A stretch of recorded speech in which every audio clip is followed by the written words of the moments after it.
રાજ્ય ચૂંટણી પંચ દ્વારા નગરપાલિકાની ચૂંટણીઓની તારીખ જાહેર કરાઈ। આગામી દિવસોમાં છોટાઉદેપુર નગરપાલિકાની પણ ચૂંટણી યોજાશે। રાજ્ય ચૂંટણી પંચે નગરપાલિકાની ચૂંટણીઓની તારીખો જાહેર કરી છે। છોટાઉદેપુર નગરપાલિકાની પણ આગામી દિવસોમાં ચૂંટણી યોજાનાર છે। નગરપાલિકાની ચૂંટણીને લઈ છોટાઉદેપુર કોંગ્રેસ નેતા પ્રોફેસર અર્જુન રાઠવાએ પ્રતિક્રિયા આપી। કોંગ્રેસ નેતા પ્રોફેસર અર્જુન રાઠવાએ કહ્યું હતું કે કોંગ્રેસ પાર્ટી છેલ્લા કેટલાક દિવસોથી છોટાઉદેપુર નગરના 10 જેટલા પ્રશ્નોને લઈ નગરમાં અમે ફરી રહ્યા છીએ અને ઘણા લોકો બધા સૂચનોને આપી રહ્યા છે અને આવતા દિવસોમાં કોંગ્રેસ પાર્ટીનું બોર્ડ બનશે અને શું કામ કરશે પાર્ટી એ પણ અમે બનાવવાના છે। બ્યુરો રિપોર્ટ રેહાન પટેલ, છોટાઉદેપુર નગરમાં અમે છોટાઉદેપુર નગરના પ્રમુખ એજાજભાઈ, કોર્પોરેટર પરવેશભાઈ અને બધા સાથીઓ છોટાઉદેપુરમાં ફરી રહ્યા છે। અમારી પાસે પત્રિકા છે જેમાં 10 જેટલા મુદ્દાઓ છોટાઉદેપુરમાં લોકોને પૂછીને અમે લખ્યા છે। 10 પ્રશ્નો છે।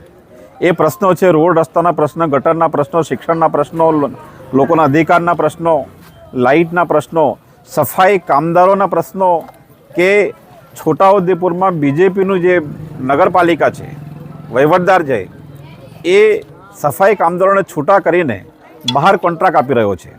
એ પ્રકારના અનેક સવાલો છે। પાણીના ઘણા બધા પ્રશ્નો છે। થોડા સમય પછી પાણીના પ્રશ્નો ખૂબ આવશે। તેવા પ્રશ્નોની અમે ચર્ચા કરીએ છીએ અને લોકોના ખૂબ સારા સૂચનો અમને મળી રહ્યા છે। અને છોટાઉદેપુરમાં આપણે બધા જાણીએ છીએ કે 2 પાર્ટી લડે છે। એક લોકોના મુદ્દાની વાત કરતી કોંગ્રેસ પાર્ટી અને બીજી ભયંકર કરપ્શન કરનારી બીજેપી પાર્ટી, જેને લોકો ઓળખી ગયા છે। બીજેપીને છોટાઉદેપુરમાં કોઈ વોટ આપવા માગતું નથી, એટલા માટે કેટલીક બીજી પાર્ટીઓના મેન્ડેટ લઈ આવવાના કંઈક પ્લાનિંગમાં છે। કોઈ બસપા કે આ તે પાર્ટી લાવવાના છે, એટલા માટે કે લોકોને ગુમરાહ કરી શકાય, એટલા માટે કે લોકો બીજેપીને કમળ ઉપર વોટ નથી આપવાના એમને જાણે છે। કોંગ્રેસ અને બીજેપીના આ બધા જે ભેગા થઈને લડે છે એની સામેની આ ચૂંટણી છે, પરંતુ લોકો કોંગ્રેસને એમના પોતાના અધિકાર માટે વોટ આપશે અને આવતા દિવસોમાં ખૂબ સારો માહોલ જામશે અને છોટાઉદેપુરના લોકો કોંગ્રેસનું બોર્ડ બનાવશે, એમને પૂરો ભરોસો।